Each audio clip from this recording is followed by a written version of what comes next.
There are some villains that I just don't get. They go through so much effort to make everyone's life worse, and there's really nothing in it for them. Like, when you get to Ganondorf, he's either playing the organ or just doing nothing. Was this the end game? Did he just really want to sit in that chair? But this doesn't have to ruin the game. Who cares if Ganon was jealous of the wind or whatever? He's a big intimidating bad guy, and I want to plunge my sword deep into that chest crack. When a villain has atmosphere, they don't always need a story. Which brings us to Nergal, a villain who doesn't really hit either of those markers. He's a creepy old man who consistently ruins his own plans even when he has all the means to carry them out. He's honestly just the worst. Everyone hates this guy. No one who plays Fire Emblem is a fucking Nergal stan. So his whole plan is that he needs 2 kids, scratch that actually, he needs one of these helpless children to open a door for him. That's it.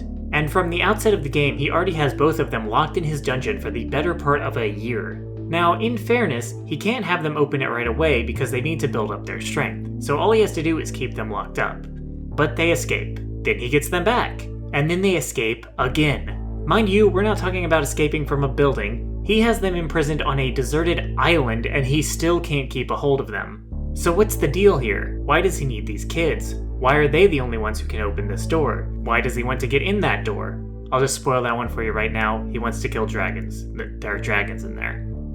Why does he want to kill dragons? Blazing Sword is not the best Fire Emblem story. I mean, there's definitely worse, but that doesn't give this one an excuse. But this was my first Fire Emblem game, one that I have fond memories of, and when I enjoy things, I go out of my way to justify that enjoyment. So I have spent a ridiculous amount of time trolling wikis and reading between the lines of Nergal's story to see if there's anything in there that could make him more interesting. And believe it or not, that effort paid off, because that's one of the things that makes this series great. While the main plots are often bare bones and basic, there are some much better stories hiding in side quests and support conversations.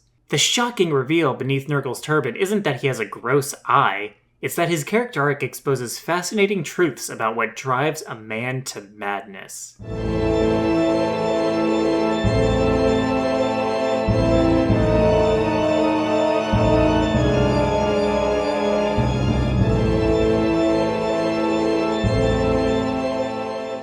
So those kids I mentioned earlier aren't just any kids, they're Nergal's kids. And they're not just kids, they're dragons. But they can't fly, so Nergal is still on the hook for letting them escape that island. Nergal wasn't always a crusty old creep. There was once a time where he was so hot that he could seduce a dragon. 1,000 years ago, humans and dragons lived side by side, but then they decided they didn't want to anymore, and went to war. The dragons were losing and chose to leave the world by way of a portal that led to another one, because that's something that just conveniently existed. Nergal planned on leaving with his wife and kids, but before they could, his wife got kidnapped. So like any responsible father, he abandoned his kids by the portal and instructed them to go in if he didn't return in the next 10 days. Which of course he didn't, so they went through and lived many happy years in Dragonland.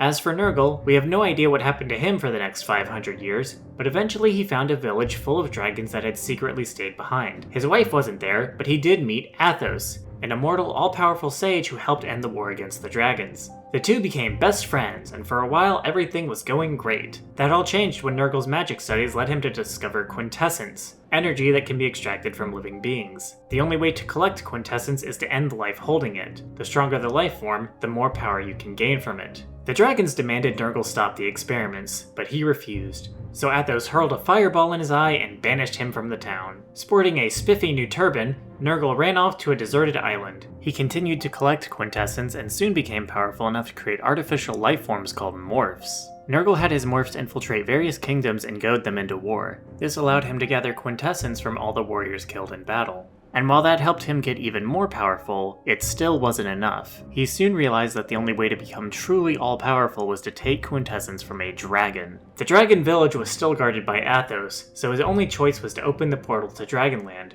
Unfortunately, only dragons can open the portal, and it could only stay open if they did it from the human world, because arbitrary rules are the only way stories like this can happen. So Nergal came up with the ingenious plan to stand next to the door and shout at it until some dragons came through. And the ones who heard those cries were none other than his own freak hybrid kids. Opening the door made them lose all their power, leaving them completely vulnerable to Nergal. Also, they had no idea that he was their dad. For reasons. Nergal didn't realize these were his kids either, but at least he has a good excuse, which we'll talk about later. And that's where events of the game finally start.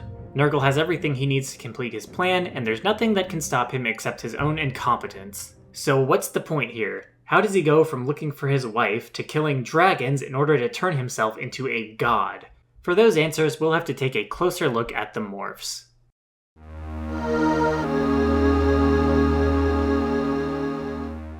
If you know anything about robots, then you already know what a morph is. The only difference is that instead of wires, they're made of magic. They look nearly identical to humans, except they all have black hair and gold eyes. They're only as smart and powerful as their creator allows them to be. So while Denning here can only repeat the same phrase over and over, a morph like Sonya can seduce the leader of an assassin's guild and convince him to kill tons of innocent people.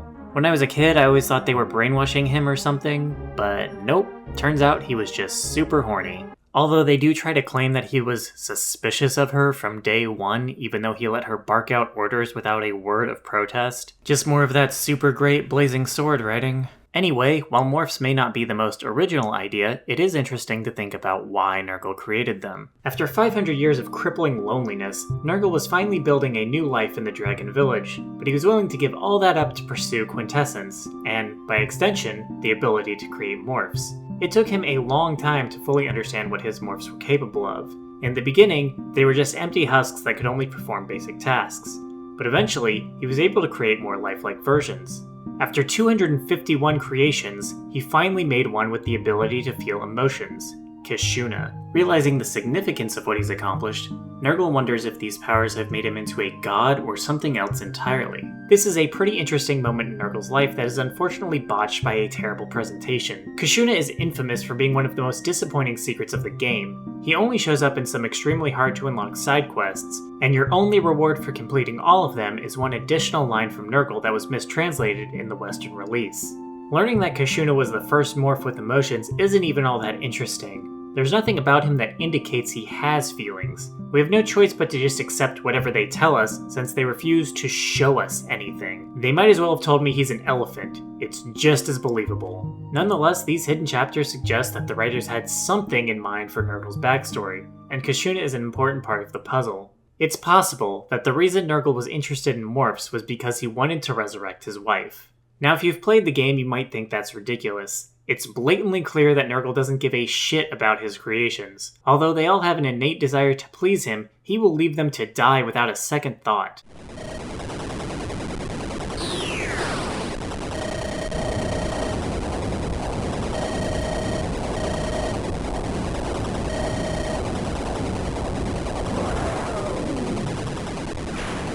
This clearly isn't what he wanted for his wife. But even this callousness towards them could be a sign that he originally had something else planned. Nergal isn't stupid. Athos is basically a demigod, and he acknowledges Nergal as one of the few people he could call a peer. He would have realized how difficult it would be to recreate a soul, even with quintessence. Knowing that he would fail hundreds of times over before even getting close to what he wanted, he couldn't allow himself to get his hopes up. Nergal would have to emotionally distance himself from his morphs in order to stay motivated. And given that it took him over 200 tries to create a morph that even had the capacity for emotions, it makes sense that he viewed them as things rather than living creatures. The game even acknowledges that using morphs to resurrect the dead would inevitably occur to people who knew about them. There's a mysterious character named Renault who joins your party near the end of the game. If you go through the extremely tedious process of unlocking all his support conversations, you'll learn that he sought Nergal out in hopes of resurrecting his dead friend. Working together, they managed to create some sort of zombie morph, but Renault considered it a soulless abomination. Nergal, on the other hand, was pleased with the result, saying it helped him gain more power. In the final chapter, we get a hint as to what these experiments amounted to. In preparation for his enemy's arrival, Nergal created numerous copy morphs of villains beaten throughout the game. These are not faithful recreations of their counterparts, but mindless drones born only to do Nergal's bidding. It's a far cry from bringing back the dead, serving only to reinforce Nergal's most notable and tragic character trait.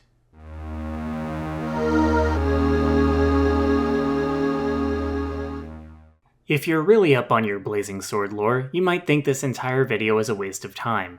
There's already an explicit in-game explanation for what happened to Nergal. In a bonus chapter, we find out that dark magic users have to willingly give up pieces of themselves in order to obtain more power. Eventually, the darkness can consume so much of the user's mind that they forget why they ever wanted power to begin with. This definitely happened to Nergal. Not only did he lose all memories of his children, but he uses his dying breath to ask why he wanted power to begin with. But if you did all those Kushuna side quests, he has one extra line here that could help us figure out his motivation.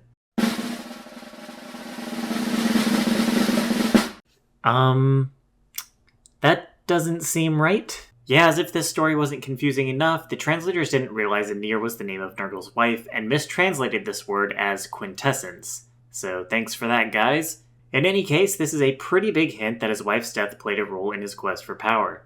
I suspect that resurrecting her was his primary goal right up until he created Kushuna. Creating sentient life from nothing is no small feat. The significance of such an accomplishment would make anyone wonder just how much farther they could go. This is a prime opportunity for the darkness to start pushing him towards madness. It's also worth noting that there are two scenes with Nergal and Kushuna. One after Kushuna's birth, where Nergal is in awe of his accomplishment, and another years later where Nergal looks at him in disgust, wondering why he ever wasted time on something that couldn't fight. Between centuries of grief, pain from an unhealing wound, and the amnesia effect of dark magic, Nergal forgot why Kushuna was such an important step in his journey. His internal narrative shifted from "I need power to save my wife" to just "I need power." Now, I don't think supernatural amnesia prompted by grief is all that interesting. As tragic as this story is, the argument could be made that Nergal is more of a victim than a villain. But thankfully, the game doesn't just let him off the hook, and to fully understand why, we have to take a look at his foil. Foils are two characters whose differences serve to highlight their unique characteristics.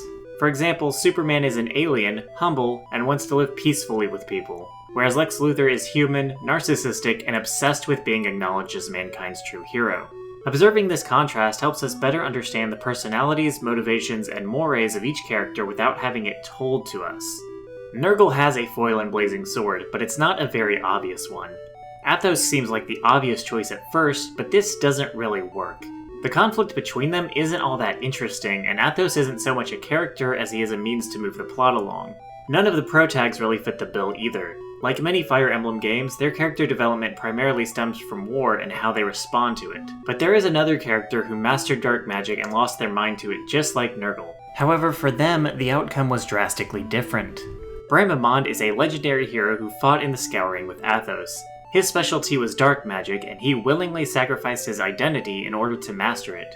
As a result, he became an empty husk that can only mirror the personality and voice of whoever speaks to him. The difference between these two is striking. Bramimond gave up his ego to become a vessel for power, while Nergal devolved into a vampire that thirsted for it. They both sacrificed themselves for their goals, but only Bramimond succeeded in the end. It's definitive proof that not everyone who explores these powers ends up like Nergal, and that he can be held culpable for his actions. If Nergal was trying to resurrect his wife, then what Bramimond does at the end of the game make his final moments all the more tragic. Earlier in the story, Nergal arranged for the murder of his own daughter. The plan succeeds, but sometime later, mere minutes after Nergal's death, Bramimond warps in and does what Nergal spent the last 500 years trying to accomplish.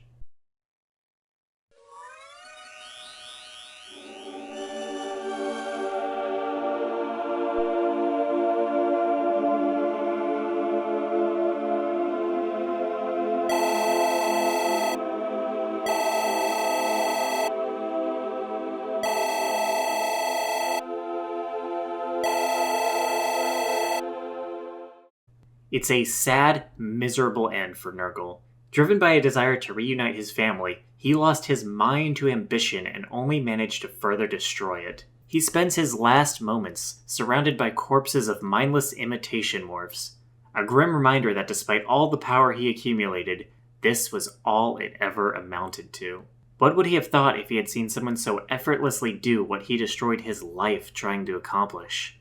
Would he have remembered? Would he recognize the irony of it all?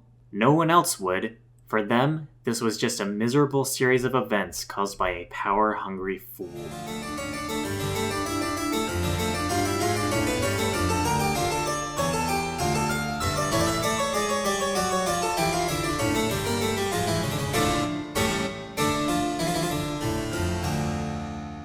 Power is a major theme in Blazing Sword. Nergal serves as the primary example, but he's not the only one. The villain of the first 10 chapters is Lord Lundgren, a noble who poisons his brother to gain control of his territory. Later comes Lord Darren, who is convinced to leave his own son to die in battle with the promise that Nergal will help him take over the country. All of these villains threw away their human connections in the pursuit of power. And while power corrupts isn't exactly a groundbreaking message, I think there's more being said here. Brimamond is the best case scenario for those who hunt power. He managed to master his abilities and accomplish his original goal. I suspect that this is because he truly saw power as nothing but a means to an end. He willingly turned himself into a tool so his friends could use him to end the war. And yet the only way he could do this was by completely destroying himself. He understood the truth. Power is empty. It has no purpose, no endgame. It exists to be used, and to master it is to be used yourself. Nergal clung to his identity. He was not willing to lose himself in exchange for power, and the result was this miserable fool who kept pursuing it without even knowing why. Power is tempting. It can make you feel strong, respected, more than human. It's a way to feel in control despite living in a universe where you are utterly insignificant.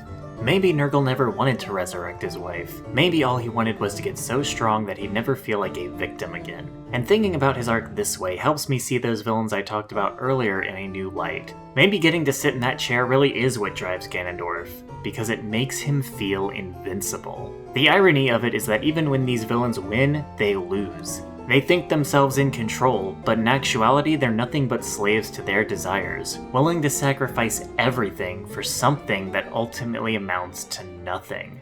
It's a fitting theme for Fire Emblem, a series that's all about forging strong bonds.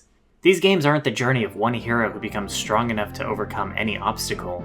Your party consists of an entire army, with people from all different backgrounds working together for reasons that are entirely their own. Whether it's a sense of loyalty, the thrill of a challenge, or just for an opportunity to learn more about the world. And through this weird camaraderie between people who would otherwise never even speak to each other, they manage to take down dragons, demons, gods, whatever this is.